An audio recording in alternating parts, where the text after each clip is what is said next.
As we celebrate Mother's Day this week, I want to honor every mother and everyone who plays the role of being a mom. You're doing your best while juggling finances and also balancing families. As a mom of three, I understand how challenging juggling family and also juggling finances. It's a bit challenging, but at the same time, very rewarding. To all the single moms who are doing it all alone, to all the single dads who stepped up to become moms and also at the same time play the role of becoming dads, to all the guardians who love like mothers, and all those who are preparing to become moms, this video is dedicated to you. I see you, I celebrate you, and I want to walk with you on this financial journey. I know motherhood is the toughest, but most rewarding job in the world. And so sometimes we are caught up between diaper costs, school fees, savings for the future, and so many other financial costs that we get along. But sometimes as moms, we feel so much stressed and so much stretched in terms of our finances. Well, today I want us to talk about the emotional side of finances and give you practical side of managing money as a mom or a guardian, because you deserve to raise those kids without financial stress. I'll start with the emotional side of money and motherhood. And the first point I'll do is the guilt versus the emotional priorities. Many moms feel guilty when it comes to spending on themselves, or even when they spend when investing for themselves, for their future. Like an example, a mom can maybe forego saving for retirement and opt to take their kids to a very high-end private school, which will really strain their budgets, and this cycle can continue in this way. If you take that kid to an expensive private school, this will strain your budget. And when it strains your budget, it means you're not able to save for your retirement. And what will happen? When you retire, you don't have any retirement saved, but you took your kid to the best private school. What will happen in return? You will expect these kids now to be your retirement, like most of how we grew up.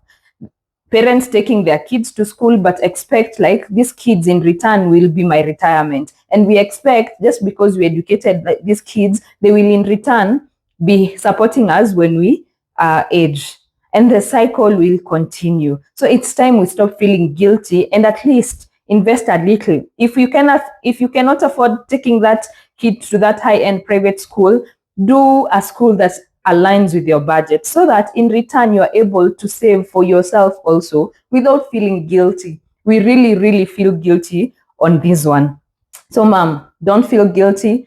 Do take that kid to the school that will align with your budget. Remember, providing long-term stability is also an act of love, and investing in yourself and for that kid, that one will go a long way. Then the second point is the pressure to provide the best. Man, this one always gets us all. We want to provide the best, and we always do. We provide the best for our kids.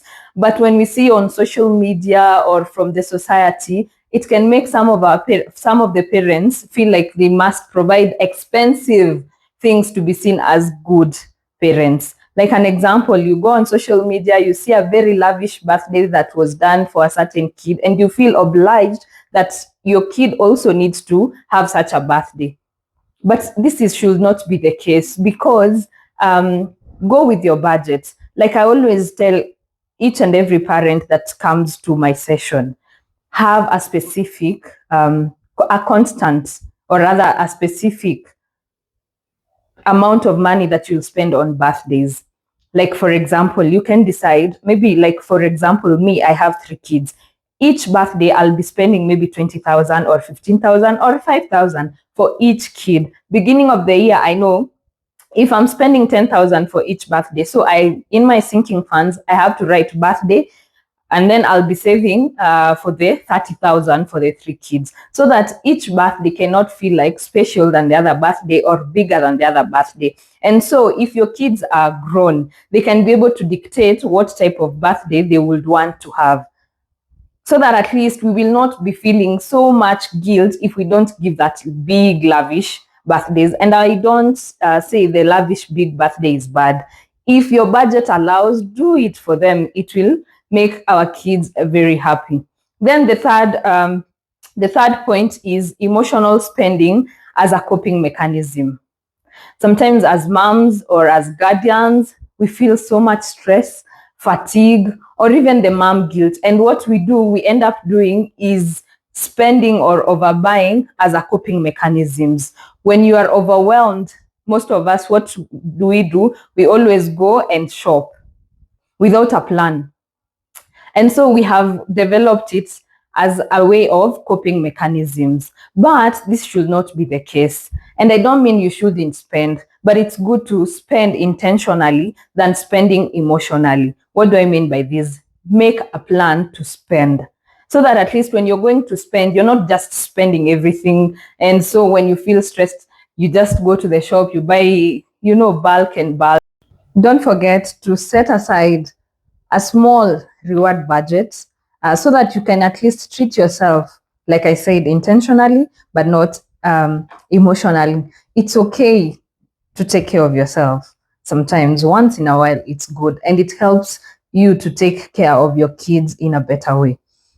Well, now let's look at practical ways on how to balance between family and finances. And one of the first points that I will discuss is building a budget that is realistic. So the first point you need to understand is my budget a reality? Does it reflect on all my income that I get? Whether you're earning on a daily basis, whether you're earning on a weekly basis, whether you're earning on a monthly basis, start with a simple budget. List all your income and sit down with it, and then allocate every shilling to the budget that you have. List down your rent, your needs, your utilities, all that. At least then you will have a clear mind on how your budget looks like. The second point is set clear short-term, medium-term, and long-term goals. Do you want to educate your kids all through college? Do you want to own a home? Do you want to start a side hustle? Some of those are some of the goals that you need to set, be it long-term, be it short-term, or long-term goals. Write your goals down and then give them timelines. An example is, I want to save school fees for my kids for like the whole year on an annual basis. By December, I should have 100,000. The timeline is by December, so that at least now you start breaking the 100,000 into monthly. At least that one now, when you every month you save, you'll be ticking and you'll be telling yourself it's an achieved milestone towards the bigger goal of annual savings for the 100,000 shillings. You can perfectly set goals as a family also, and which I always encourage a lot, because when you set goals as a family, everyone in the family will have a clear mind on where you're going. Involve your kids, involve your partners, and come up with a perfect financial plan. Decide on the savings goals that you need to do as a family, be it school fees, be it vacations, be it investment. At least you will be able to decide as a family, this is what we are prioritizing, and everyone will know mommy and daddy are saving towards this goal. An example is, you might set a goal, like I said, maybe to go for a vacation, and maybe you want to go for the vacation will cost around maybe 150. So in between, and maybe school trips comes up, other small expenses, your child can understand, no, I'll not be able to pay for you this and this, because mommy and daddy are saving for the goal that we are doing as a family. And with that, at least the whole family can be able to invest. And when you're investing together, the kids are also learning ways on how to create good financial goals, and also to have a perfect plan on saving. The other point is emergency fund to caution in case of any pop-up emergencies. Life happens. Children may fall sick. One of you may lose maybe a job. Unexpected bills might just pop up. And so an emergency fund set aside is good for the family, because you're able to cater for that emergency that pops up. And like I always say, an emergency fund should have at least between 3 months to 6 months of monthly expenses. But for me, I always advocate 1 year. At least have set aside that. And you can even be doing this by sacrificing your lunch. If you employed, instead of every time buying lunch, carry food from home, and at least in a week be saving that 1,000 shillings and be putting it in your emergency fund.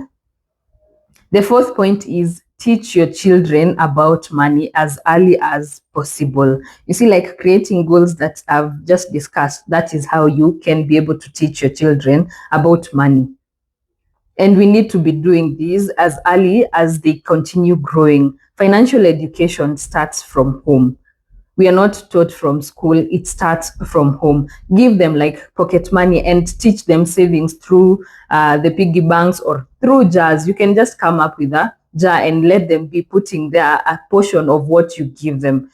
Like for example, you can be giving them 100 shillings depending on how much you give your kids. If you give them 100, let them always be putting aside 30% of that 100,000, and at least with that they will simply stop satisfying their gratification immediately if they want a certain toy, so that they can know I have to save up until I get enough money to buy for me that toy that I want. And it starts with you. Learn to say no to pressure. And number 5 is don't forget yourself. Prioritize your own financial security. What do I mean by this? Remember, you are the pillar. If you break down, everything else will follow. Everything will crash. Everything will not be aligned. So as a mom, you cannot forget yourself. Save for retirement. Buy that health insurance so that at least it can cater for your health in case of anything. Build your investment portfolio. Learn to say no to pressures. Sometimes, even myself, I always feel like choosing between saving for that investment than maybe buying for my kid that nice shoe or nice doll that she said. I always feel guilty, but at least I have learned to say no. So it's time we practice tough love budgeting. If we had not planned to buy that nice shoe, let's budget for it at least next month, and then they make them understand, because we need to prioritize our financial future and be able to secure our financial future. And finally, I want to have this encouraging and empowerment time to all moms. Being a mother or taking up a mother's role is a journey of love, strength, and sacrifices. You're not alone, and you may not have figured it all out, but every little step counts. Every saving, every wise decisions, every investment will always build a better future for you and for your children. And so today I want to encourage you. If you would want to learn about financial management, money management, understand your finances better, or maybe budgeting, understanding how to invest better, come to us at Japesh Financial Solutions. We will guide you step by step and at least be able to help you in managing both motherhood, managing both family, managing finances, everything. At least we will be able to prioritize, set your financial goals, and you'll be able to achieve that financial freedom that you have always looked at. This Mother's Day, give yourself a gift of financial clarity. You deserve it.